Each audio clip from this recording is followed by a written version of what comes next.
National news में आपका बहुत बहुत स्वागत है। मैं हूं आपके साथ अबरारुल हक रहमान। मेरा खास प्रोग्राम मुद्दा आज का में बात करेंगे राजस्थान की। दरअसल राजस्थान में इस समय जो है कई मुद्दों को लेकर लगातार हम आप तक खबरें पहुंचा रहे हैं, और चाहे वो सचिन पायलट गुट की बात हो या फिर अशोक गहलोत गुट की बात हो, हम वो तमाम बारीक जानकारी आप तक पहुंचा रहे हैं जिससे आपकी राजनीतिक समझ खास करके राजस्थान के बारे में जो है वो और भी ज़्यादा विस्तार दे सके। इस समय जिस तरीके से लगातार इस बड़े मुद्दे को लेकर के ये कहा जा रहा है कि प्रदेश में जो राजनीतिक उठापटक चल रही है, इसके पीछे या फिर इसकी कमी की अगर बात करें तो इसमें कहीं ना कहीं पार्टी की भी कमी है। और जाहिर सी बात है कि दो अगर बड़े नेता इस पूरे मामले पर अपने जो है पक्ष को रख रहे हैं और इसके बावजूद भी ये पूरा मामला जो है जिसका तस्करा हुआ है, तो जाहिर सी बात है कि इसको लेकर के कहीं ना कहीं सवाल पूछे जाएंगे। पहले हम आपको जो है सचिन पायलट ने जो बयान दिए हैं अशोक गहलोत के खिलाफ, पहले उस बयान। सबसे पहले तो आप जानते हैं कि कल शाम को कर्नाटक राज्य में प्रचार समाप्त हुआ है और कल यानी 10 तारीख को वहाँ पर मतदान है। कर्नाटक में जो इलेक्शन कैंपेन हुआ और जो रुझान सामने आ रहे हैं उसे देखकर स्पष्ट है कि वहाँ जनता बदलाव चाहती है और वहाँ की भाजपा सरकार भ्रष्टाचार में पूरी तरह लिप्त थी। और हमारी पार्टी का नेताओं का जो धुआंधार प्रचार हुआ उसको देखकर ये बात बिल्कुल क्लियर है कि वहाँ कांग्रेस पार्टी 13 तारीख को जब मतगणना होगी तो बहुत भारी बहुमत के साथ वहाँ पे सरकार हम लोग बनाएंगे। कर्नाटक के चुनाव बहुत महत्वपूर्ण हैं क्योंकि यहाँ पर एक तरह से डायरेक्ट फाइट भाजपा कांग्रेस की है और बीजेपी ने पूरी ताकत के साथ वहाँ कैंपेन किया। प्रधानमंत्री, गृह मंत्री, सब नेता छोटे बड़े वहाँ गए, लेकिन जो मुद्दे थे उसको कांग्रेस ने उठाया और मैं समझता हूँ कि वहाँ पर अब तक का जो बहुमत हमको नहीं मिला उससे ज़्यादा बहुमत कांग्रेस पार्टी को कर्नाटक में मिलेगा। इस प्रचार में, इलेक्शन कैंपेन में जिस प्रकार के शब्दों का प्रयोग हुआ और ख़ासकर हमारे राष्ट्रीय अध्यक्ष खारगे साहब के को धमकी दी गई उनको, उनके परिवार को जान से मारने की, उस पर भी केंद्र सरकार, राज्य सरकार ने कोई पुख्ता कदम नहीं उठाए। तो ये एक निम्न स्तर की राजनीति है और इसका हम सबको खंडन करना चाहिए। मैं कड़े शब्दों में इस प्रकार की वारदातों की निंदा करता हूं और उम्मीद करता था कि भाजपा के लोग इस प्रकार का पक्षपात रवैया नहीं अपनाएंगे। और खारगे साहब जी को जो धमकी मिली वो एक तरह से बौखलाहट का परिचय था। साथियों, आप ये भी जानते हैं कि एक बात तो और स्पष्ट हो गई है। सामान्य मुख्यमंत्री जी का भाषण परसों धौलपुर में हुआ और उस भाषण को सुनने के बाद मुझे ऐसा लगता है कि सामान्य मुख्यमंत्री जी की नेता आदरणीय श्रीमती सोनिया गांधी जी नहीं हैं, बल्कि उनकी नेता वसुंधरा राजे सिंधिया जी हैं। उनकी नेता सोनिया गांधी जी नहीं हैं, बल्कि उनकी नेता वसुंधरा राजे सिंधिया जी हैं।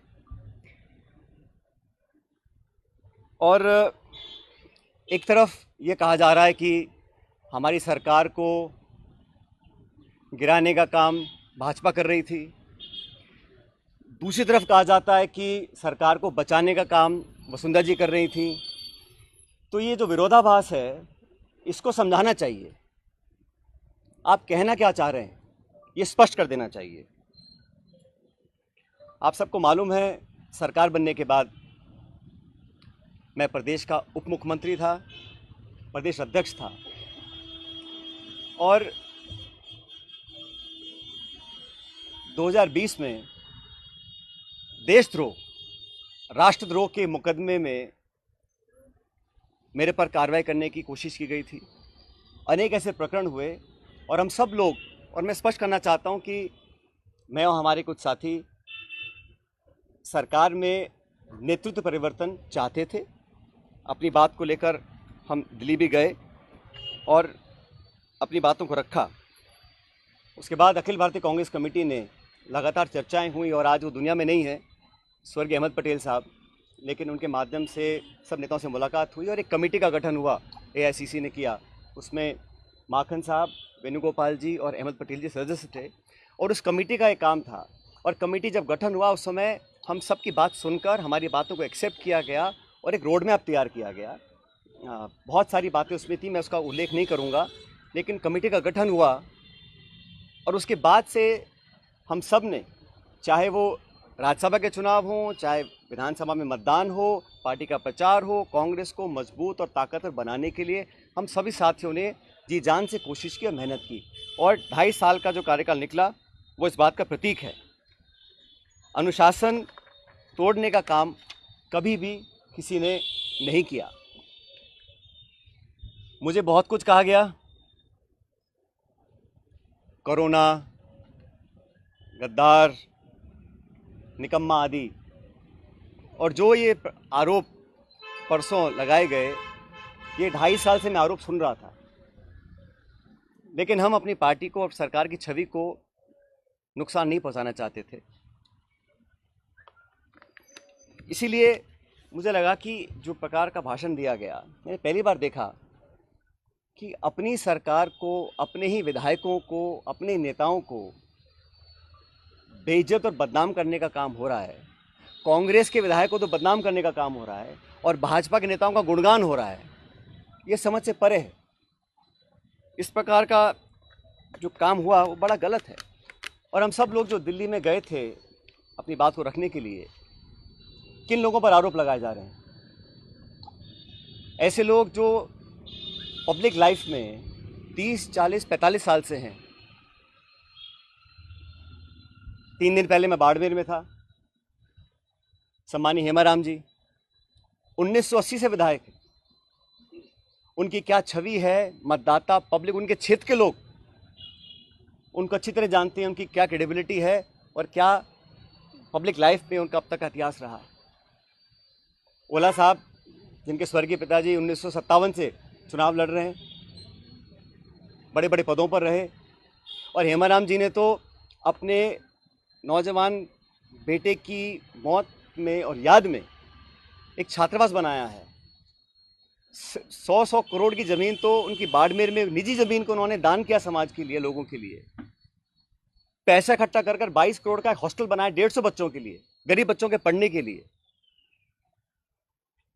इन सब लोगों पर इस प्रकार के आरोप लगा देना मैं समझता हूँ बहुत गलत है, बहुत निंदनीय है, और मैं सिरे से इन बेबुनियाद और झूठे आरोपों को नकारता हूँ। बहुत से साथियों को मंत्री बनाया सरकार के अंदर, बड़े बड़े पद दिए गए, कोई चेयरमैन है, कोई कॉर्पोरेशन में मेंबर है, कोई पार्टी के पदों पर बैठे हैं। 3 साल हो गए। ऐसे लोग जो पब्लिक लाइफ में रहे, जिन्होंने अपना नाम कमाया, जिनकी एक साख है, उन पे आरोप लगा देना कि आप चंद रुपए में बिक गए, मैं इसको बहुत गलत मानता हूं। और 3 साल से कोई कार्रवाई आपने नहीं करी, ये बहुत बड़ा सवाल उठता है।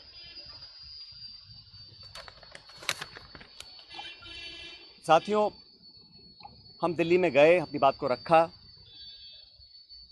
और उसके बाद सारे तथ्यों को संज्ञान में लेने के बाद हमारी अध्यक्षा सोनिया गांधी जी ने 25 सितंबर को सम्मानीय माखन साहब और सम्मानीय खड़गे जी को जयपुर भेजा था। आप सब जानते हैं,